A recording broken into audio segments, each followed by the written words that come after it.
Hey Brittany, I am so excited to have you on the voice notes from the Organized Homeschool podcast. Miss B, Brittany, I feel like I already know you, but for the sake of our podcast, can you introduce yourself? Tell me anything that feels relevant, feels like good to share right now. Maybe a little bit about you, your background, about your homeschool, your children, whatever you feel like sharing about them, maybe their ages, grades, that type of thing. And then a little bit about why you decided to homeschool, and we'll go from there. Hey, Erica. Thank you so much for having me on here. I feel like we've been chatting back and forth a few years online, so I'm so excited to do this. But my name is Brittany. I'm a former elementary school teacher, turned private tutor, turned homeschool mom. I'm a mom of two and a wife. My oldest will be starting the 7th grade, and my youngest will be entering kindergarten in the fall. And our homeschool journey is interesting. I started homeschooling my son when he was around 3 because at 2.5 he got diagnosed with autism, and we knew that the traditional classroom setting wasn't going to be the best place for him.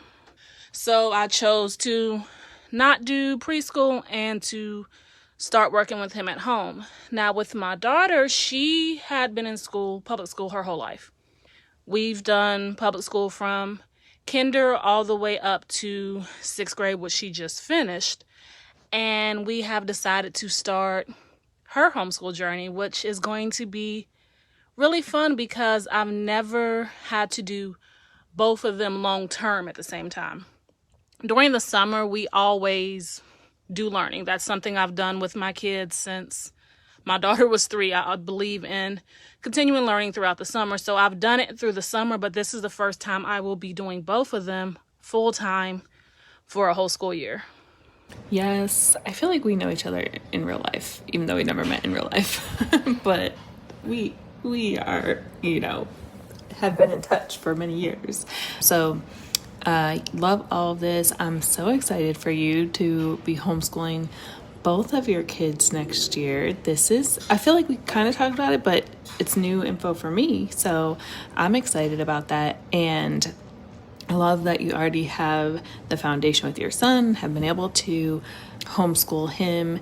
I have a lot of questions for you. So let's start off with why now for your daughter? So why did you decide to start homeschooling her now, if you feel comfortable sharing, or however much you feel comfortable sharing? And then how are both of you preparing for this? This will be, I'm assuming, a change for her, and well, not assuming, it definitely will be a change for her.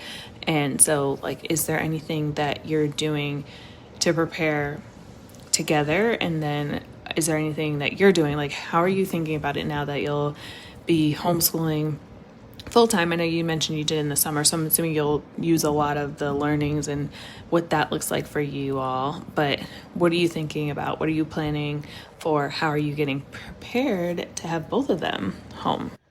The choice to homeschool my daughter came with a lot of thought from me and her dad. We knew transitioning from elementary school to middle school was going to be an adjustment. That's normal. And we were prepared to support her throughout all of that. And my daughter, she's a gifted student, so for her academics, she takes very seriously. So we knew there was going to be a change within going from straight A's elementary to even, getting some B's. And we talked to her, prepped her for it because that is normal. As school progresses, she is still doing great. Straight A's most of the time, B's here and there. But what we're noticing is such a heavy use of technology. They have Chromebooks. They had to have Chromebooks in middle school. The school had to give them out. Elementary school, we got the choice. We could use a Chromebook at school, or if you had something for them to use at home, you could use them at home. We had a computer at home, so she was fine. But middle school, they have to have their Chromebooks because that is how they do everything in class. Textbooks, they have them, but everything reverts back to using, the program they use is Canvas. So that's like your school dashboard that has your lessons, your units, activities you're working on, when things are due. Everything became so heavy with technology. and it was less paper pencil. So I noticed a drop in writing, especially the neatness of her writing, because they're no longer writing, they're typing or pecking because they don't really know how to type just yet. And that was concerning for us. There was no worksheets. Like, they would send home, when you finish your workbook, once it's time to change your unit, and we would see the workbooks out of like 150 pages, maybe 10 to 15 pages are done. That's so much material not being covered because everything is being pushed online or we're doing it digital. And it got us to thinking how much of this is affecting her learning. Like, we get it. Technology is part of education. It deserves a spot to be in education. But when it starts to feel like that is the teacher, when you don't understand a question and your teacher is directing you to go to the webpage and click the YouTube video, YouTube is now becoming the teacher. Where is that whole group instruction? That part I noticed was gone. And we just wasn't liking that. And then another thing was, and from being a teacher and being a principal, schools go off of pacing. When teachers are teaching, the curriculum is usually on a pacing guide. And if you have to be at a certain point by fall break, everybody has to be there.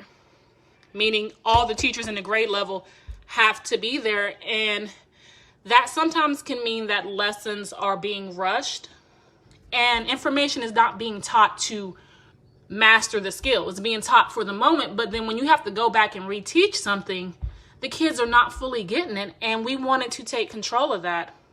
If they're doing all day on the computer and all of this stuff, we can do it at home, or we can work at her pace, make sure she's getting the information, make sure she's mastering the skills so you don't have to reteach it when they go to the next grade. And having technology, but also doing those important things like writing on pencil paper, reading books, highlighting, taking notes. So it was so much that went into it, but I'm so glad we made this choice. So how are we both preparing to take this homeschool journey? A big thing has been creating routines and systems that's going to be able to help us make our day go smooth.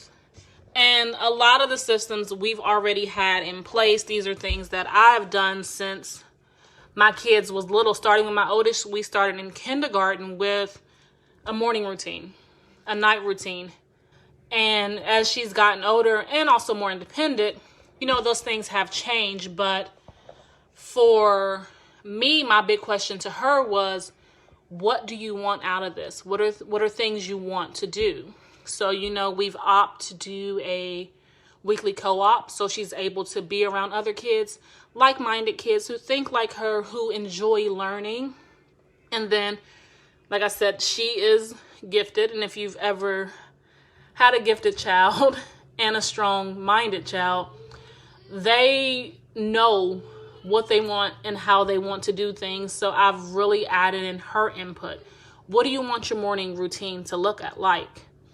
Do you want to get up and, do breakfast and we go straight into a tough topic like math? Or do you want to go a little slower and then those harder things we work on later? So it's been a lot of communication back and forth between us, creating a schedule that's going to be beneficial to me and her, and also making sure her day goes by smooth. She's able to learn the things she wants to learn, take time to really invest in the things that she's interested about, and make sure that it's fun for her. It's engaging, because I feel that was a big part being in public school was missing.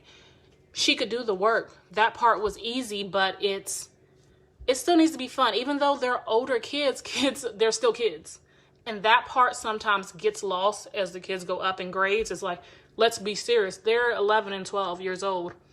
They're still kids, and we want to make learning fun. So definitely routines, conversation, because she's at the age that she can have input, and a lot of practice. So summer, we've been practicing for the fall to make sure when August hit that we're ready.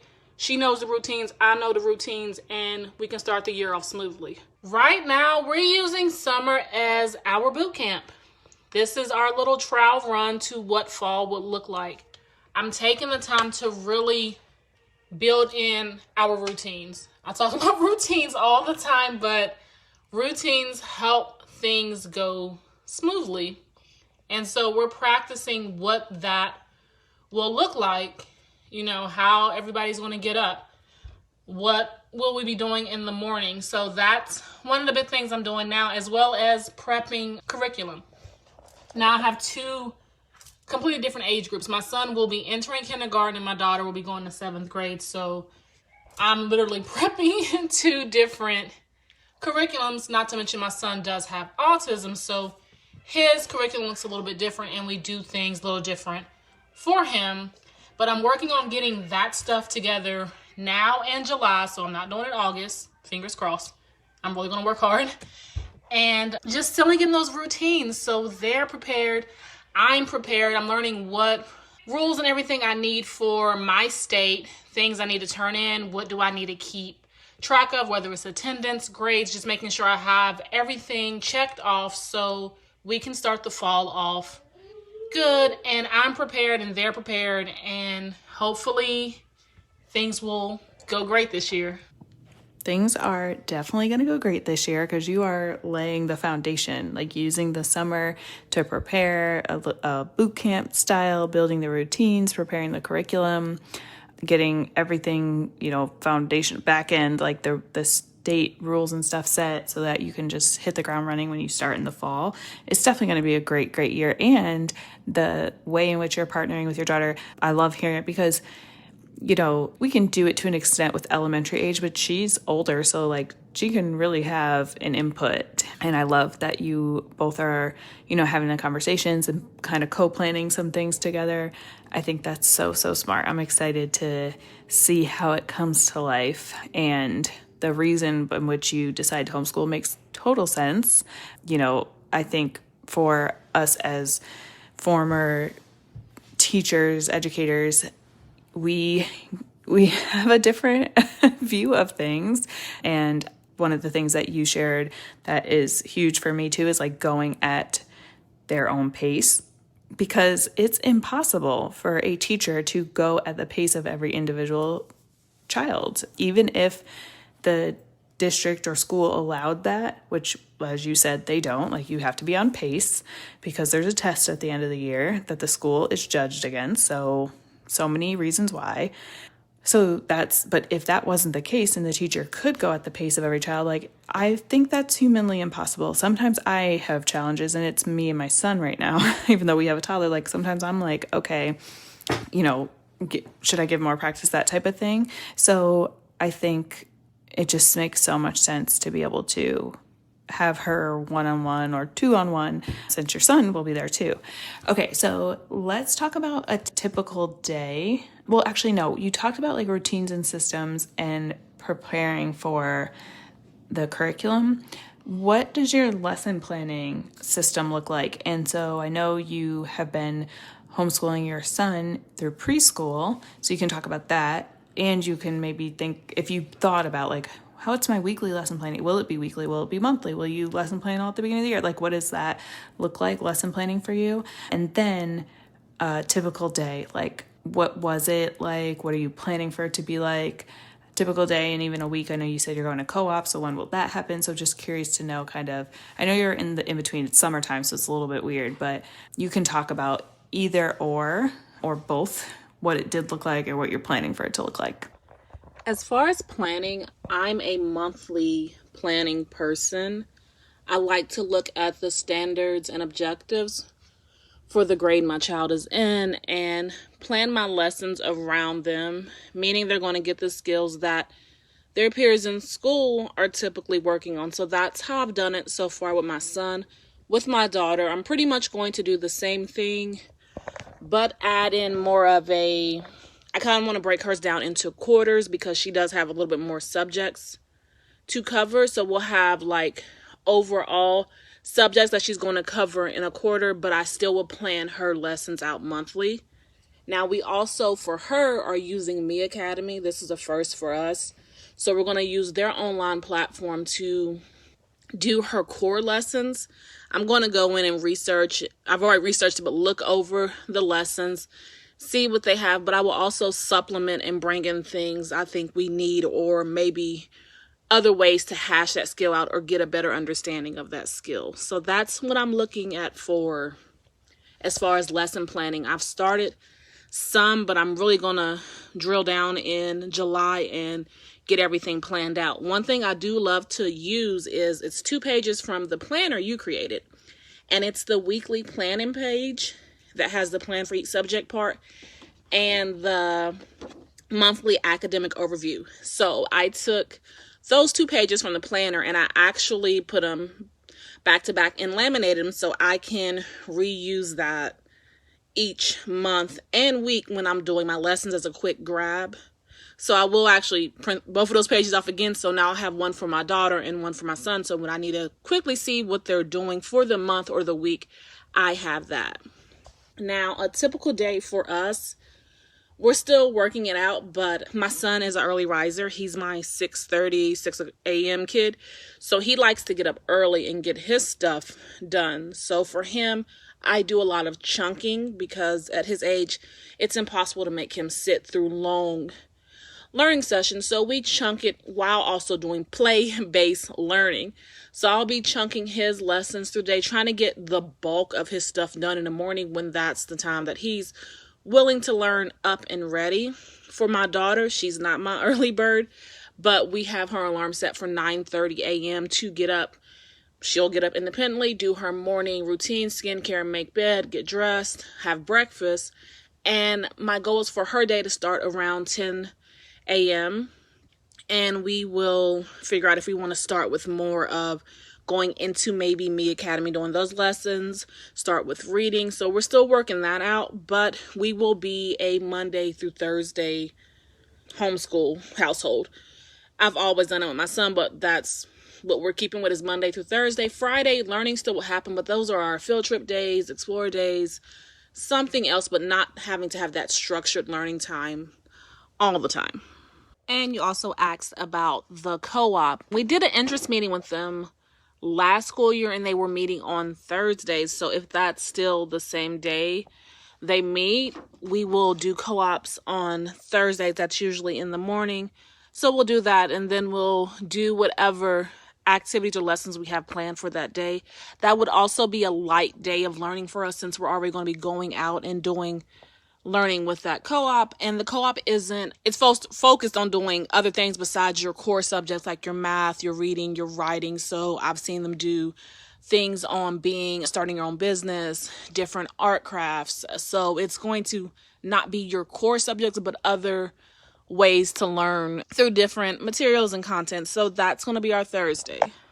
Okay, this is really good. And it seems like a natural positive, the fact that your son is an early riser and your daughter not so much. Like you might be just like built in one-on-one time without having to plan so much for like if you're one-on-one with your son, what's your daughter doing, or vice versa. It's like, well, she's not up yet, so I can do our one-on-one learning. Obviously, because he is younger, you'll be chunking it more, but you can bake in the one-on-one time that you might need before she wakes up. That actually works out. I'm kind of like, I wonder if that could work out for me this upcoming year. Like put the baby to sleep a little bit later so he sleeps longer and we can do some work before he gets up. But that seems to work out. Like that seems like it might work out. So that's really good. So can I go a little bit deeper in your day-to-day and ask about your business? So you have a tutoring business as well. So where does that fit in on the day-to-day? How are you balancing, well, first, and also use this opportunity to like tell me and everyone who will listen to this what you do tutoring wise, who you support, all of that. But then how do you stay organized with tutoring and homeschooling? What does that day-to-day look like? So my tutoring business is my love letter to my education career. I started my business in the height of the pandemic. I was actually still teaching as a classroom teacher, so I was doing e-learning online, and I offered friends and family, anybody who knew me, help virtually. A lot of us were navigating what that looked like, how to do it, so I started offering online help for free. Fast forward 5.5 years later, and this is now a full-blown virtual tutoring business. I work with elementary age students, kinder through fifth. I focus a lot on phonics, reading, spelling, writing. I also cover math at times, and I just love doing it. I've just added to a pre-K readiness program where I help prepare kids for kindergarten. We cover all the subjects they'll need, the math, the counting, reading, phonics, writing. It's just like a pre-K boot camp that preps them for kindergarten that they're starting in the fall. And one thing I love about it is that it's virtual. I'm at home on my computer. My families are at home on their computers, and we create these engaging lessons. Most of the time it is one-on-one, so I'm able to really work with each student with their learning style at their pace, how they work. I have some kids who need wiggle breaks. I have some kids who can sit straight through a lesson, and I learn each family and make sure I'm able to do that for them. But I don't just stop with practicing a skill and teaching a skill. I give my parents insight. We're creating schedules. We're creating routines, because while they're working with me, they're still with their parents most of the time. So we want to roll over what we're doing in our sessions in your daily life.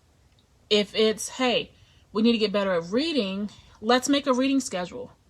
10 minutes a day, and then you can create a reward system. I don't just want it to be your kid gets on with me, I help them with a homework page, and that's it. I'm here to change what education looks like for families. Teach families, because as a teacher, I know things, but if you sometimes don't have a background in education and you get a packet sent home or test scores, you don't always know what that means. So I've really tried to involve all those components with my tutoring business, and I'm just so proud of it, and I hope it keeps growing. Now, on the back end of all that, how do I balance running my business and homeschooling? And for me, it's blocking out time. I use Fridays as my admin day. So I split it between doing tutoring business, whether that's sending out my newsletters, prepping assignments for the week, emailing, reviewing test reports, whatever it is. I cover all that Friday. Also on Friday, I do prep for homeschool. Now, before it was just with my son doing one kid, so that probably is going to change coming up with the fall. I'm going to have to rework that, because I don't think I can do my tutoring business and prep for 2 students on Fridays, but I'll figure that out. But time blocking, breaking down what time I'm going to do things in, and I work in putting moments of me homeschooling, which is usually in the morning. My sessions most likely are in the afternoon, so that's kind of helps me have a natural break, because all my other students are in school, so I take the time that they're in school to work with my kids, and then when they're out of school, and that's when I usually conduct my tutoring sessions, I can focus on that. Okay, love all this, and I know that you are just a blessing for so many families to be able to tutor their kids, and also with your children at the same time. So, just kudos to you for balancing both of those things. And I want to dive into like your experience as a tutor and as an educator, and how that has impacted your homeschool. I know you've mentioned, you are mostly ELA tutor, it sounds like. Of course, your pre-K readiness has everything, and sometimes you're tutoring in math as well. But talk to me about, building strong literacy foundation, and just anything else you might have taken from tutoring and all your experience with teaching children to read, write, do math, all of that, and how you use that to support your homeschool. One of the biggest takeaways I have from being a classroom teacher that I roll over into our homeschool life is teaching those foundational skills. And that's our letter sounds, letter names, phonics, blending words, segmenting words. Because what I see as a tutor is that a lot of times the kids are missing those foundational skills. And now we're in upper grades like 3rd and 4th, and we're still trying to figure out letter sounds. or we don't fully know how to blend, but now we're at a higher level, so that is causing challenges in other areas. So one of the big things for me with my personal kids and their education was to make sure they had a good foundation. Because if we think of our foundation, that is the base of everything. So if the foundation is good, we can continue to build upon those skills. But if our foundation is not solid, or it's weak, or it's broken, as we start to build more skills upon it, we start to see cracks in that foundation. So teaching my kids those foundational skills, practicing letter sounds, letter names, making it fun.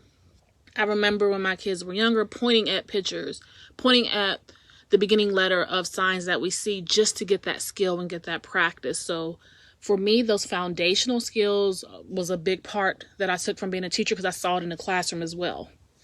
And also teaching a love for reading. You see so much talk now about kids not reading, not loving reading. And to me, it starts at home.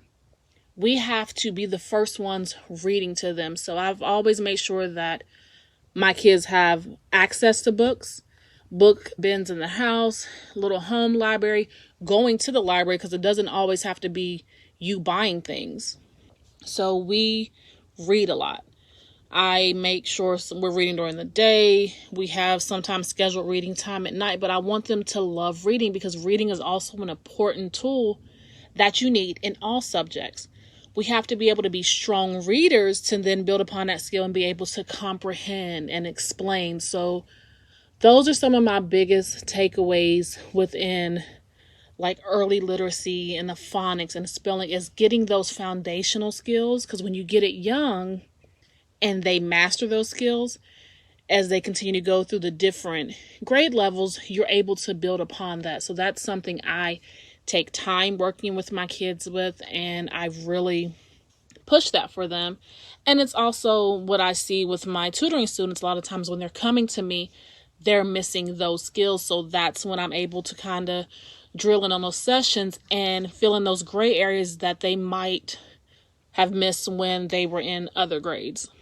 Yep, we both lived an educator's life. We still are homeschooling, and you with tutoring too, but like I actually just finished responding to a post on social media about math, because I was a math teacher, and so we're, ELA and math, we got it both covered here. But I just responded being like, I saw so many fifth graders who lacked the basic in math. We tend to say conceptual understanding, which is the foundations of, truly like getting what a number is, really understanding that, a 3-digit number is made up of ones, tens, and hundreds, and like what that actually means. Not just like 231 is 231. No, that actually means that like 200s is actually 2 sets of 10 tens, and like 10 10 actually 100 little ones. Like really truly getting that, and how that sets children up for so much more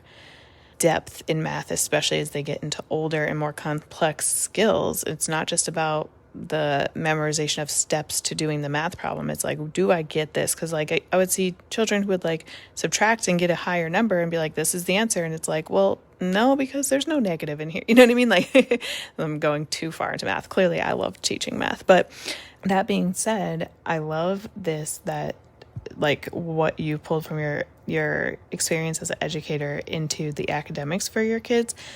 What do you think about as an educator, and even just a mom, like about the like character building, and like you talked a little, about like routines and systems and stuff. So like well-rounded, not just the academic side. Like how are you doing that in your homeschool as well?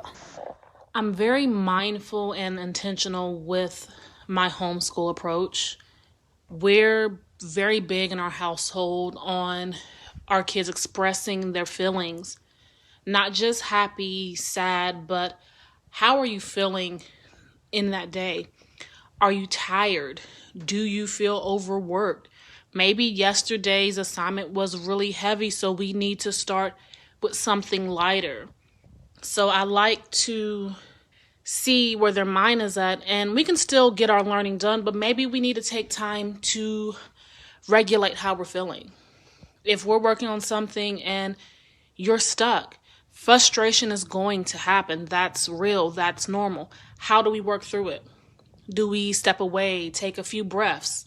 Do we pause on this and work on something else? So I like to get that feedback from them to know how we're going to do things, but I've also fostered and created an environment in our household that makes it okay for them to be able to express themselves that way. And I think that's the beautiful thing about homeschooling that's different from the traditional classroom. There isn't moments to pause. As adults, we feel frustrated, we get overwhelmed. But most of the time, we're able to push through because that's what we tell our mind and our body to do. But we're asking kids whose brains are still developing, who has all these emotions, and they don't always know how to regulate them, to push through in the traditional classroom. Whereas in homeschool, when we see those moments, as parents, we can step in and give them the support, allow them the regulation, allow them to take a moment, step away, go jump on a trampoline, take a walk outside.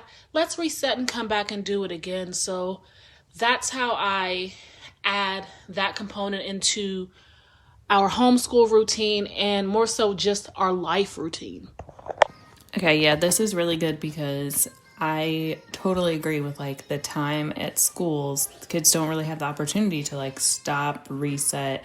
There definitely are classrooms where, they have quiet zones, or I can't even think of what they're called now, but like places for kids to like go and decompress if they need to, but it still can be pretty stressful because it's like so many things happening in one small space. And if sometimes like kids just need a moment quiet by themselves, there's really, it could be a small space, but there's really not that unless they can leave the room, which that's a whole nother structure and system that schools have.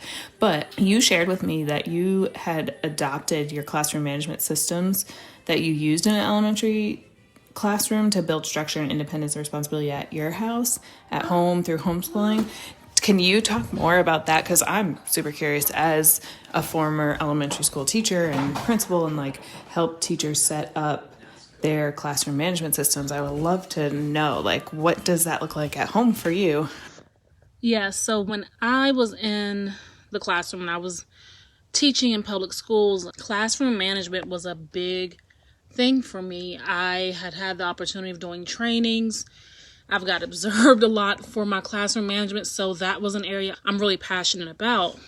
And when I was a teacher, I always had the mindset that if you had the correct rules, procedures, and routines in place, your classroom could run smooth without you. Or if you had to get a sub or another teacher had to step in, if you had to go to a meeting, if your students knew what they were supposed to do, things would work out really good. So I took that same mindset with my kids. And a lot of this I started very young. So while I was still teaching in the classroom, I began setting up routines and rules and things for my kids to follow. So I'm very big on visual aids, no matter what age. For my son, since he's a little younger, his are picture visuals of what we're doing, what your routines look like. For my daughter, she's older, so hers are written out, and we go over what that is. So in the morning, she has a side that gives her the rundown of what she's going to be doing. Get up, make your bed, brush your teeth, get dressed, do your hair, eat breakfast, all of those things to get her in a routine. And the more you practice and the more you do it, it becomes habit.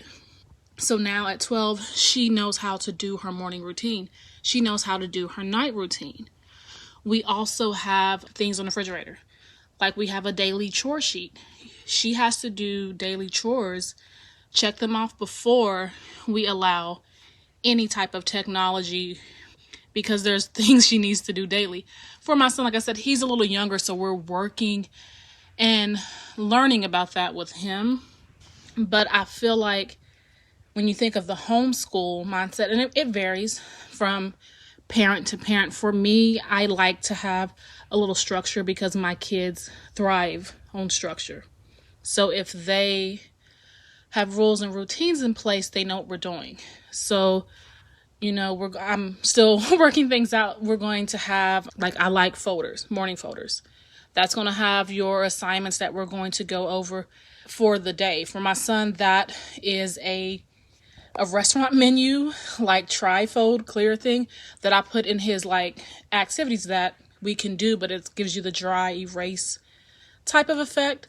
But he knows in the morning that we're going to get out our morning work folder, and that's his quiet activity that he's going to do by himself, or I might hop in and work with him. And for me, it just helps them understand what we're doing. They know how the flow of things are going to go.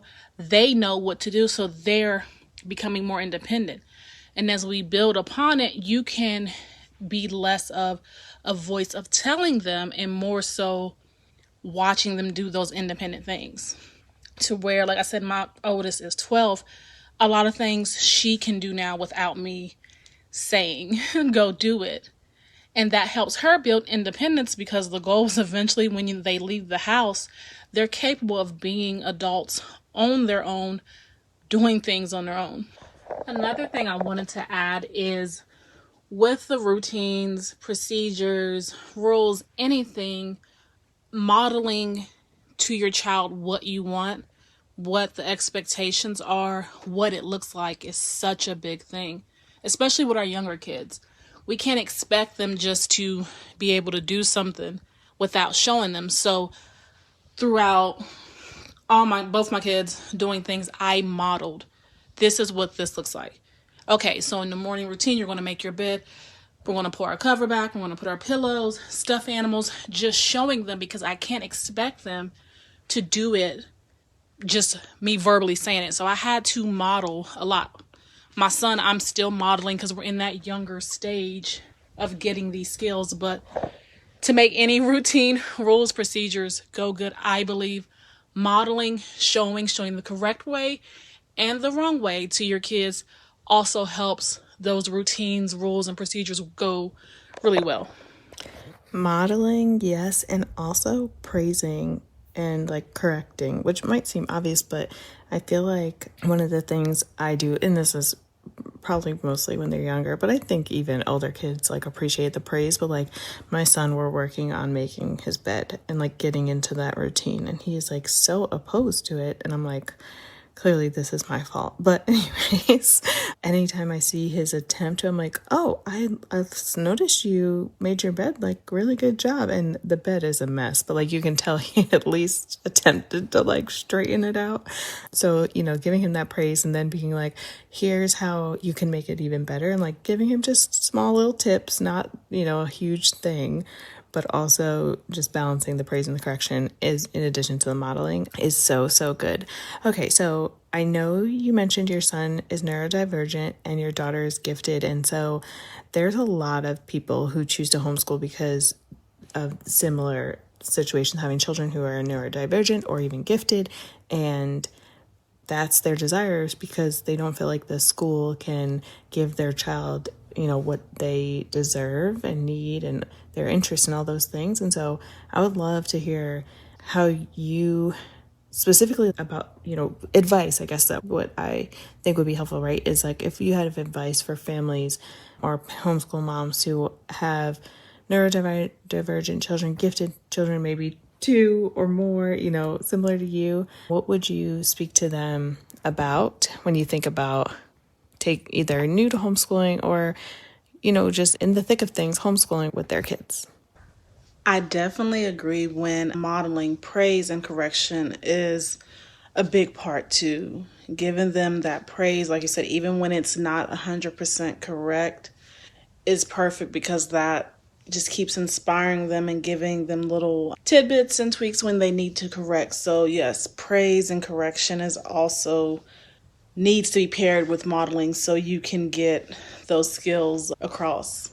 My advice for families that have kids who are gifted, neurodivergent, anything that could change the way they learn or impact the way they learn is to really get to know your child and their learning style and what would be the best thing for them. With my son, I knew pretty much right away that the classroom setting wasn't going to be the best for him because of my prior experience being in the school. But I would say for parents, if you don't have that, see what is around you before you make a solid decision. You can't really go off of what sometimes you see other people doing. You have to know what is best for your child. Maybe your child can take a classroom setting part-time or some type of learning facility. For me, I really had to buckle down what was going to be best for my son. He's an amazing little boy, so curious, full of life, but also very high energy. And I knew in the classroom that wasn't always going to be accepted. So we had to make the decision that homeschooling was going to be best for him because while he's really bright and he likes to learn, he needs breaks. He needs moments where we go and bounce on the trampoline or do the crash pad. We're working right now with redirection, like, hey, we're going to do this activity for a set amount of time. And then we're going to take a little break, get our wiggles out, get our movements out, and go back to that. And I'm able to do that with him, with his therapist, whereas in a classroom, that skill couldn't be practiced. So for him, I weighed my options and I knew him getting the one-on-one and what we could offer at home was going to be really good for him. Now with my daughter, the decision to homeschool her became more recently. And she's been in a gifted program since she was in 3rd grade. And as a parent, I had to learn a lot about a gifted child because I thought it was just they were really smart. And that is a big chunk of it. They are very intelligent, usually love and thrive in school.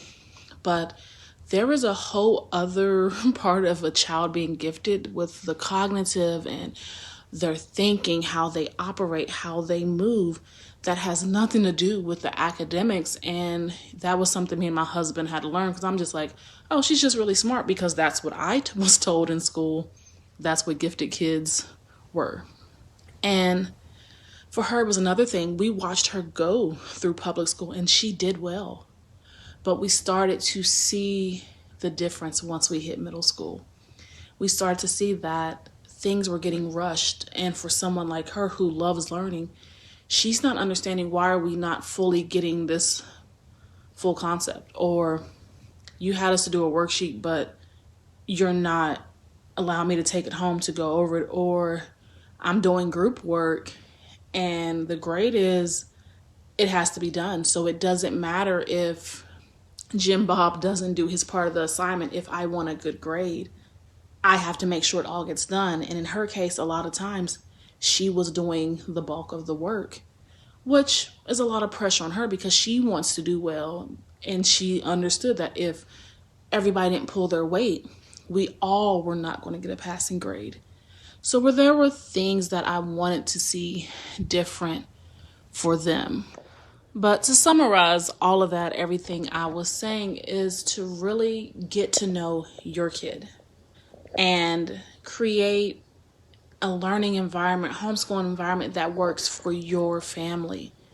The beautiful thing about social media is that we get inspired by so many other families. You see the pages, you see the morning routines, you see what they're doing, but you have to also take a step back and figure out, does that work for my family?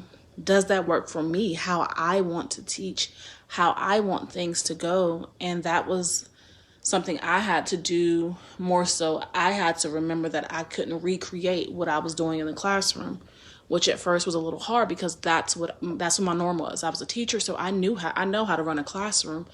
And I did go in to homeschooling thinking I'm going to run it just like my classroom. That wasn't the case. I had to figure out what worked best for us. What did our daily rhythm look like? What did I want homeschooling to look like? For me, it was structure. Some people, it's a little looser. Some people, it's my child doing online school. So figure out what works for your family, what works for you, and what's going to be the best for your kids. What learning style, what curriculum, what time, what days. It's all about what is going to work for your family. And then the last thing I think is finding a community, people to connect with, people to bounce ideas off of, seasoned homeschool moms who've done this to give advice in certain areas that you can take and make it work for you and what you're doing. Yes, it's so true. Like, the more we're homeschooling, I'm realizing it's like lean into the customization, the individualization of it all, right? Like, you can make it work for you, you can make it work for your kids, getting to know them, like you said, in order to make like the best experience for them. That's why so many people do this. Like, the underlying why is because, like, you know, you want it to be what your child needs to be, the best person they can be, right?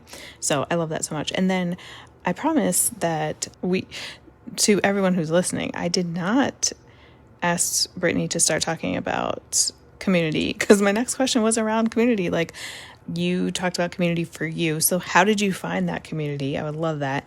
And then what does community for your kids look like? I know your daughter, it'll be her first year, and you did talk a little bit about planning for her to go to co-ops and stuff. So you know, you can elaborate on that if you feel like there's more to add. But socialization, we know, is a huge thing that people talk about when it comes to homeschoolers, and new homeschoolers even feel like, oh gosh, how am I going to have my kids have friends? So talk to me about what community looks like for you, how you found them, what your community is, and then for your kids too. It's so funny because this is the first year I've really made a choice to go out and find a community with other homeschool parents, other kids. I've honestly been doing a lot by myself, but I think having both kids at home now, I really wanted to lean in on connecting with other people. So one of the best ways I've found things is through local Facebook groups. I'm part of a Facebook group for homeschool moms. I'm part of a moms group. So I've found other like play date setups, and like I said, we will be doing the local co-op, but reaching out to parents that way for my kids to connect, because it's kind of like a twofold thing. So my kids are getting to connect with other kids, but then you're also getting to connect with parents. So that's one way. And our local libraries have been amazing. Weekly, our libraries do all kinds of things. So my daughter is able to go to crafting class. We've done beading. We've done journal making. So she's able to meet with other kids her age, do something she really enjoys, and socialize and connect that way. For my son, they have reading time, preschool activities. So in the same way, they're getting to be around people. And then I feel like over the years, I've built connections with so many different moms online. And it wasn't necessarily like I'm looking to connect with another homeschool mom. It was, I like what you're posting, and then all of a sudden we're DMing about schedules or activity you put up in your stories. So building an online community is also a good way, because we can't always show up in person. Life gets busy, schedules get busy. So having that support online has been a nice thing too. I love the point that you just made about the fact that, you know, life is really busy. So the online community is really convenient. And, you know, it's okay that a relationship, a connection is convenient, right? Like, so I like that, because sometimes I can feel like I have to have moms in person who I, you know, connect with, and it's okay if you don't find them right away. There's a lot of folks online too, and you can find them a little easier because you can kind of see what they share, like you said, in their stories or in their posts, and know if like you feel like you might connect with them, and then you just, you know, say hey in the DMs, and you never know what could come of that. So I think that that's so good. And I love that you're, you know, have found great ways to connect in person too, and for your kids as well. And I don't know, some people are like, yeah, I'm not on Facebook. I'm like, how are you not on Facebook? It's like, I go to Facebook groups so often, and especially to like see what things are going on locally, because people are promoting them there. So I'm with you on the Facebook groups. All right, last couple questions for you. So I would love to know what is bringing you joy right now in your homeschool. It can be anything big or little. What's a resource right now that you're like loving? It can be like a resource, a tool. It could be a YouTube video, like anything stands out, like something, that just is working for you that you're into right now. And then lastly, is there anything that we didn't get to talk about that you wanted to share before our final question? Because I'll have one more question after this set. So I'm excited to hear those. So, what is bringing me joy right now in our homeschool journey would be flexibility and freedom. If this was any other school year, I would be prepping for my oldest to head back. So come July, it's the hustle and bustle of getting clothes, getting supplies, open house, all of that stuff. So right now, everything looks different and I like it. I don't feel anxious about needing to get stuff done. I'm not necessarily on a timeline where I have to be doing this to prep for August when school starts. So flexibility, because I'm getting to control what our day looks like, how it's going to be set up, what works best for my kids. And then freedom, because for the first time, I'm not feeling like I'm on a timeline. Like I said, I'm not being pushed to do anything. I can set the narrative of what we want this to be, and this feeling is so new, but it also brings me a lot of peace. So what resource or tool am I loving right now? I'm pretty simple, so I've been on Pinterest a whole lot. I love Pinterest. I love being able to pin the pins to my board. So I've been looking up a lot of homeschool activities, curriculum things, and a lot of times with Pinterest, the pins will lead you to someone's website or blog. So I really enjoy reading what people are doing. Even though watching videos and reels and shorts are fun, sometimes it's really good just to read. So I've been on Pinterest a lot, and probably the Notes app on my phone.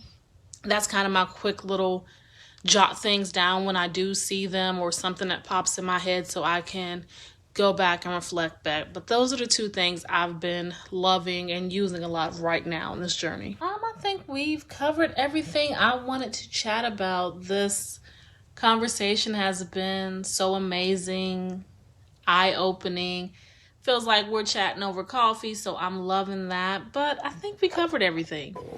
Okay, you just brought me back to the hustle and bustle piece of like getting ready for the school year. I was just thinking about it from like a teacher, principal, school leader standpoint, and I'm just like, whew, I do not miss those days one bit. So I'm so happy for you that like you are feeling that freedom, that flexibility. It really is different. Like I've been planning for the year since May, little here, little there. I did the first round of my group in May, and then I did it kind of like a second time, making some tweaks, reviewing what I did in June. I'll probably look at it again as I go through with the group in July, but like it just feels so much less stressful. Like it's not so much we're trying to cram into a whole summer. I feel like planning for a school over summer is just crazy. So I am really excited for you and happy for you that you're feeling that freedom, that flexibility, and just like, more chill, still focused, still getting prepared, but more chill. So happy for you. And yes to a good Pinterest board, and yes to the Notes app. You are the second person who brought that up in these chats that I'm remembering right now. But a lot of people, I'm using the Notes app right now to like keep notes as we go. So it's such an easy app and so simple, and I feel like a lot of people really get good use out of it. But I agree, I've loved this conversation. It has been so good, like chatting here a little bit more. We, like I said in the beginning, we've chatted a lot over a few years now, but I'm excited for other people to get to hear from you and learn from you and all the amazing things that you're doing with your homeschool and your tutors, and from all the experience that you have and how you've translated it is really, really cool. So thank you for being on. I'm going to say thank you again because I want to give you an opportunity to say one last thing, send one last voice note of letting everybody know like where they should go to find you and get in touch if they have follow-up questions, if they want to connect with you. And also, if you have anything coming up, I think your episode will come out like end of July, August, if I'm thinking correctly, based off of everyone who, based off the schedule, we will confirm that with you. But if that helps you with timing, if you have anything that people should look out for, and also just how to be connected with you. Thank you so much for having me on. This was amazing. It helped me get super excited for fall, for homeschooling, for taking this journey. I got so much insight from you. I can't wait to hear what the other moms are saying on their episodes, and I just had such a blast. I hope the information I gave and my story and the tidbits I shared will help someone on this homeschool journey, learning journey, whatever it may be. Just hope I sprinkled a little goodness in someone's life. I'm on Instagram at Learn with Mrs. B. Facebook will be my tutoring page, and that is Brittani Edwards Tutoring. That has all of my information. Both pages are linked. I will be posting a little bit more on Instagram. I had to take a pause for the summer, but I have so much amazing things coming for fall about homeschooling, about intentional learning, mindful learning, routines, planning. So I'm excited for that. And then also in the fall, I usually start my fall tutoring, so there will be more information about that. Look for that around the end of August, early September, because I do like to give parents and kids time to get adjusted back to school. But I don't just tutor kids who are in school. I do work with homeschool families and preschool families. So my Instagram has all my information. You get to know me a little more, and I'm very honored to be on the show. And thank you so much. Thank you, Brittani. This was so good. And thank you for dropping all of the gems and all your knowledge and experience and where people can find you, because I know some families might be reaching out for tutoring and some families might be reaching out for follow-up questions with homeschooling. So I hope that they do, and definitely minimum connect and see all the things. I'm excited now that you mentioned like all the stuff you have planned to share online for the fall. So I will definitely be following along, and I know we're going to keep in touch. I don't even feel like I have to say that because we've been keeping in touch for a while now. So I'll just see you later, and thanks again. Talk to you soon. Bye.